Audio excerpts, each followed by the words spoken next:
Bonjour à vous toutes et à vous tous. Nous sommes le 25 février 2023. Mon nom est Claude Laferrière. Je suis avocat et enseignant en géopolitique et en droit des affaires. Je fais cette vidéo dans une perspective d'éducation populaire. Je n'attends aucun mandat ni aucune considération de quelque nature que ce soit. Le titre de la vidéo d'aujourd'hui: Monsieur Trudeau, où sont nos abris antinucléaires? Où sont nos abris antinucléaires? Voilà.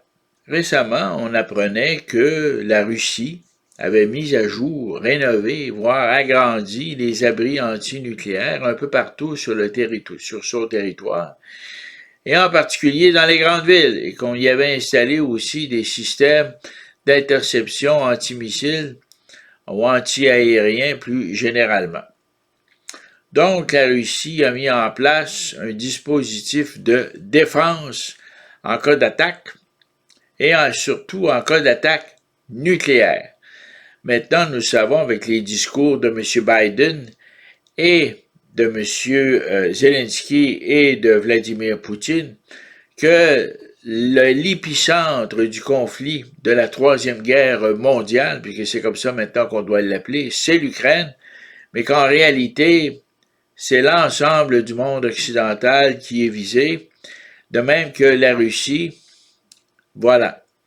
Donc, la table est mise pour un conflit mondial presque imminent.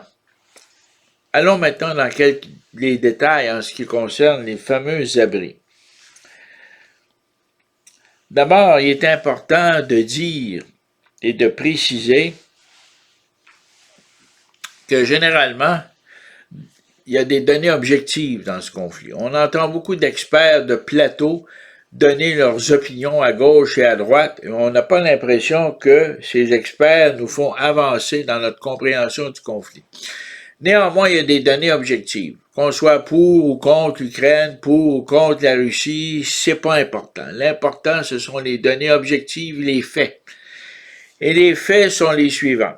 C'est que de part et d'autre, du côté de l'Ukraine, qui a l'appui des États-Unis, en fait, qui mène la guerre par procuration pour les États-Unis, il y a une escalade objective en fourniture de matériel militaire et en appui financier. Les forces de l'OTAN se joignent et viennent appuyer la démarche américaine, mais essentiellement la démarche est américaine. Bon. Du côté des Russes, écoutez, avant 2022, en 2021 et même en 2020, Poutine avait annoncé son intention d'envahir l'Ukraine, ce qu'il a fait en 2022. Donc, comme on dit, les bottines suivent les babines, pour reprendre l'expression de Denis Coderre. Les actions suivent les paroles du président Poutine. Ce qu'il dit, il le fait. Il le fait aussi dans le cas des infrastructures. Il a dit qu'il s'attaquerait aux infrastructures, que le peuple ukrainien était pour souffrir. Eh bien, il le fait. Il avait promis, annoncé une alliance avec d'autres nations. Il le fait dans le cadre du BRICS, n'est-ce pas? La Chine, l'Inde, l'Afrique du Sud, le Brésil. On parle aussi de l'Algérie et de nombreux autres pays africains qui pourraient se joindre au BRICS. Donc, de part et d'autre, il y a une escalade objective de la tension politique, diplomatique et sur le terrain, elle est militaire. Donc, nous sommes en route vers un conflit mondial. Laissons de côté les opinions, qui a tort, qui a raison, peu importe. Il y a objectivement une escalade et un conflit mondial qui s'annonce. Maintenant, ceci étant dit, qu'est-ce qui se produit dans le cadre d'une attaque nucléaire? Dans le cadre d'une attaque nucléaire, si par exemple une bombe thermonucléaire, un missile thermonucléaire éclatait sur le territoire américain, par exemple, eh bien, il y aurait l'épicentre et il y aurait ensuite ce qu'on appelle des cercles concentriques ou des zones circoncentriques de contamination ou des zones qui deviennent totalement inhabitables à cause des radiations. Donc, vous avez l'épicentre et vous avez des zones circoncentriques de territoires contaminés qui sont devenus inhabitables, et ça pour une longue période de temps. Là, on parle ici de l'utilisation de missiles stratégiques ICBM, Intercontinental Ballistic Missile, ICBM, ce que vous trouvez sur Google, autrement dit des missiles intercontinentaux balistiques dans le cadre d'une guerre totale. Pour l'instant, Poutine a annoncé la possibilité de missiles tactiques nucléaires à impact limité en Ukraine, mais c'est le même principe. Vous avez l'épicentre et vous avez des cercles concentriques ou circoncentriques de zones contaminées et qui ne sont plus habitables. Donc, ça veut dire que si vous vous aventurez sur des territoires contaminés, vous risquez d'attraper ou de brûler, d'avoir des brûlures graves ou encore de subir un cancer à plus ou moins longue échéance. Donc, les conséquences sont extrêmement graves. Donc, vous avez des missiles tactiques qui pourraient être utilisés en Ukraine dans un avenir immédiat, ce que Poutine a promis, et comme il a l'habitude de faire ce qu'il dit, c'est simplement une question de temps. Maintenant, pour en arriver à une guerre totale de missiles stratégiques, balistiques, qui seraient lancés d'un continent à l'autre, eh bien, il y a un pas à franchir qui n'est pas encore franchi, mais qui s'annonce clairement et qui, je soupçonne fort, va être franchi. D'où la question, et en considérant le fait que les Russes se préparent sur le plan défensif avec des abris, avec de l'artillerie anti-aérienne, anti-missile auprès des villes et même dans le centre des villes, que faut-il en penser? Quelles conclusions devons-nous en tirer? Quels sont, nous, au Canada, au Québec, les mécanismes de défense en place pour un conflit dont l'escalade est objectivement constatée par tout le monde, mais nos experts de plateau préfèrent faire dévier la question et se contenter de faire de la propagande. Donc, qu'est-ce que nos dirigeants font pour protéger la population dans le cas d'une escalade nucléaire? Parce que nous y sommes très près, là. Soyons pas naïfs. Je vous invite à lire le merveilleux ouvrage de Herman Kahn, Thermonuclear War, qui est disponible en PDF sur Google. Si vous voulez, évidemment, procéder à une étude un peu plus approfondie des conséquences absolument tragiques, énormes des guerres nucléaires. On parle de millions de morts, là. C'est pas... Écoutez, il n'y a pas de mesure historique encore. Seuls les Américains se sont aventurés sur ce terrain-là en envoyant une bombe atomique à l'époque sur Hiroshima et Nagasaki. Donc, les Américains ont créé le précédent. C'est pas les Russes, là. Les Américains ont créé le précédent. Donc, et là, il y a une hypothèse qui devrait nous troubler. Supposons que la Russie lance son fameux missile Satan en direction du territoire américain. Bon.